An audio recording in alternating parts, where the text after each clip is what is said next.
Hello and welcome to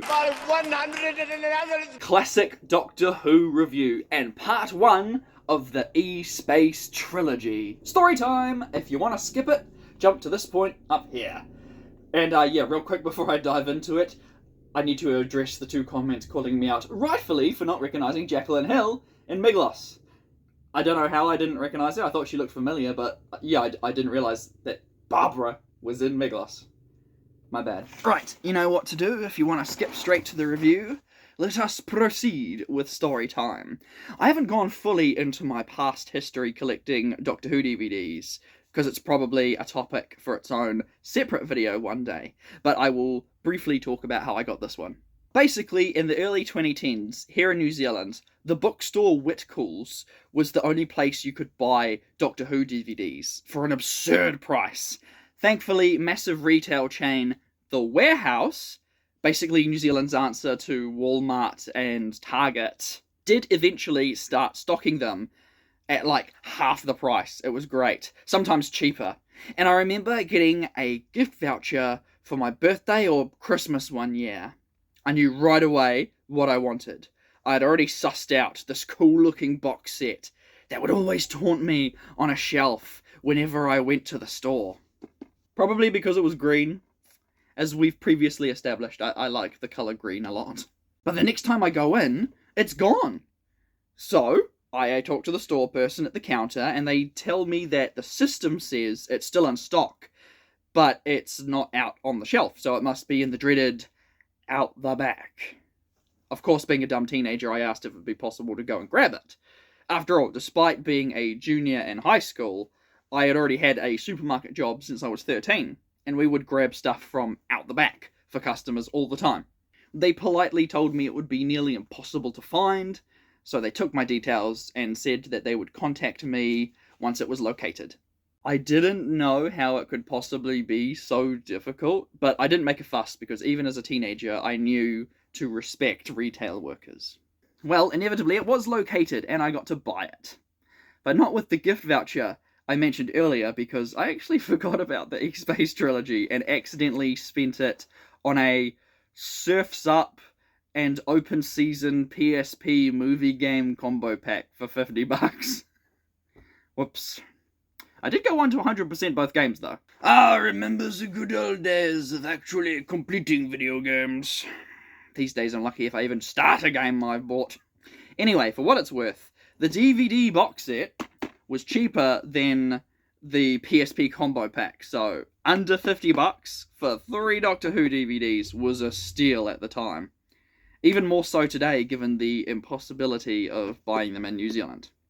Long-time subscribers may recall me buying some new sealed copies from a New Zealand website back in 2021 for $30 each, the same price as 10 years ago, despite them going on clearance for $3.50 each before the warehouse stopped selling them. Now imagine my devastating shock and deep, deep personal pain when regular commenter T.A.R.D.I.S Milkshake informs me of a popular retail chain over in the UK called HMV, where shelves are bursting with brand new sealed copies of classic and modern Doctor Who releases for £9, £12, heck, nab a modern series box set for £20. I could not believe my eyes when I saw the photos he sent me. For comparison, these recent releases, well, recent for us here in NZ, I know they came out months ago in the rest of the world, but these two right here, $38 each. And they're not even sealed! The audacity! Insane. Still, I'm grateful that we even got these. Doubt we'll ever get the Underwater Menace or Series 14, but it is what it is.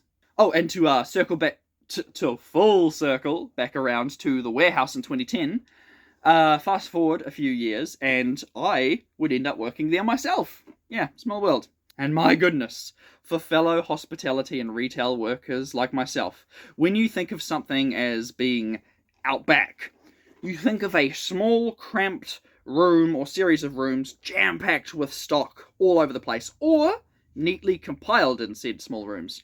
That was the same when I worked at the supermarket and at a sports fashion retailer, and even now working at a cinema. But let me tell you, they don't call it the warehouse for nothing. In their case, out back meant huge rooms, several stories tall, that ran the entire length of 2 sides of the building, with stock stacked high to the ceiling. It was so big, there was a forklift, and you had to wear a high-vis vest at all times. So imagine my surprise when I eventually discovered where they, or we, kept the back stock of DVDs. There was about half a dozen plastic crates, no bigger than a milk crate, just lined with DVDs and these newfangled technology thingies called blu-rays? There was no organized system, but it wouldn't be impossible to find what you were after if given a certain number of time. However, yeah, I 1000% understand why some bored minimum wage worker didn't want to go and spend ages rifling through these bins of DVDs, looking for a specific item for a young customer. Sure, you could argue that's probably good customer service, and I myself did that several times during my time there, but I digress. What I still, to this day, cannot fathom is every time I went to the warehouse previously, I would see this DVD box set sitting on the shelf, taunting me. Yet when I was finally able to buy it, it was gone. It hadn't been sold and there were no extra copies. So why on earth was it taken off the shelf and put out back? Who knows? One of the universe's great mysteries. Right, now that I've spent a third of the video rambling about that, let's get on with the review, shall we? We're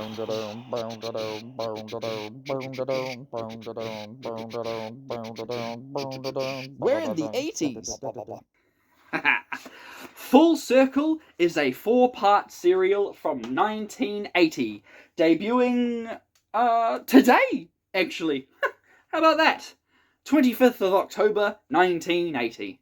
What a coincidence. I suppose I could do the cliche YouTuber thing and retitle the video Doctor Who, Full Circle, 44 years later, in-depth, deep dive, intellectual review, retrospective analysis, video essay. No, I hate it when YouTube channels do that.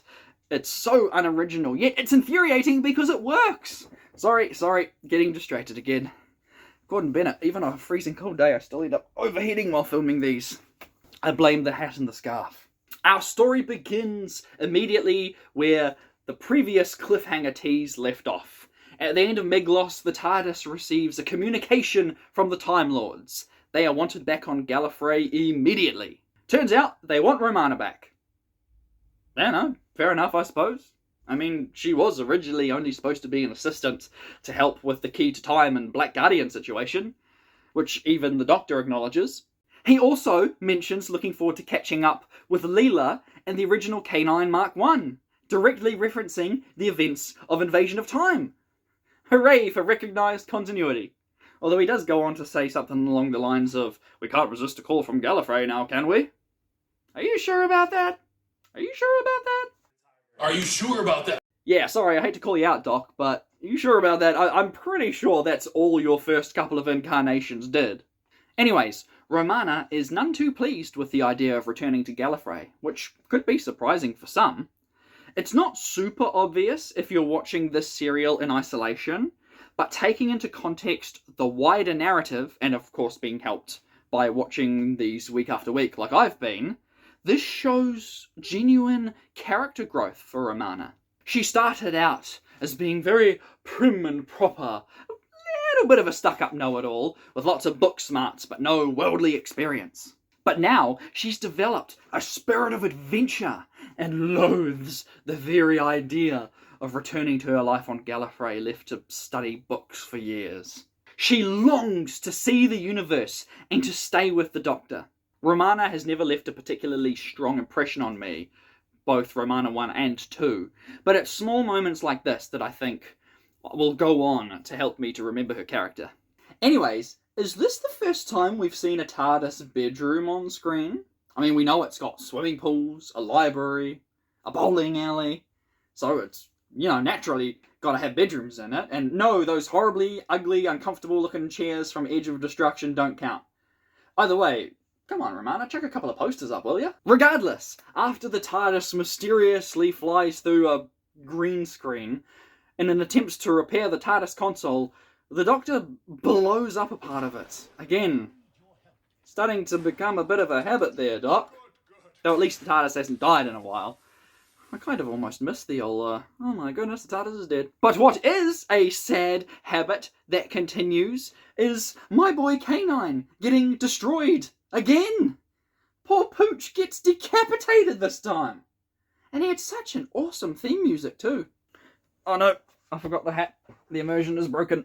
I realise I might have jumped the gun a bit there. Again. Sorry. But much like last week, I quite enjoyed this one. The first episode is excellent, with phenomenal build-up and an intriguing, mysterious reveal. It's one of those situations where the Doctor and co could disappear for a chunk of the episode, and you're completely invested in the side characters that are getting set up. Basically, it's a mixture of the censor rights and the second half of the arc. Kinda. One planet, one civilization of people dressed suspiciously like thiiiiis, and their superstitious beliefs that the outside world will kill them, and these monstrous creatures are out to get them that might not be as alien as they initially appear.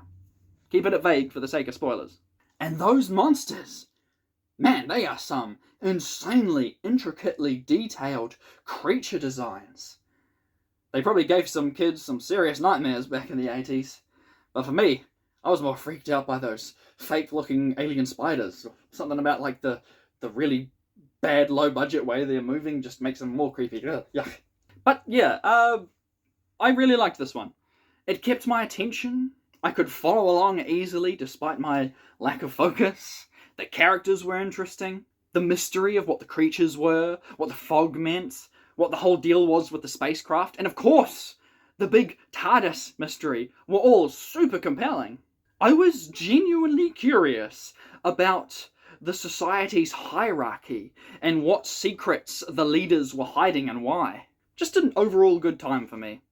And that reveal that the TARDIS team are trapped inside this thing called Exo-Space is a great way to set us up for the events going forward. And that's full circle. My goodness, the amount of Spongebob references I avoided while making this is incredible. With a title like Full Circle, I half expected and was almost looking forward to some kind of deep, complex, overly explained metaphor. But no, it's just something random a one-off character says in the background. I feel like I'm kind of forgetting something. Is Full Circle known for introducing anything else? Oh yeah! Edric! Yeah, this kid is introduced here. I know Doctor Who fans hate him, but I don't know enough about him yet. I have seen him twice in a couple of random Fifth Doctor stories, and of course Earthshock. So, yeah, regardless of how I go on to feel about him, I already know how that's going to end. Thank you very much for watching! Don't forget, as of today, it's only 2 months till Christmas, so you better start saving. Not that you could forget, what with all the tinsel and wrapping paper already lining the shelves of supermarkets. Tune in next week for State of Decay. Here's a picture of Edric flipping the bird, pulling the finger, doing a rude gesture.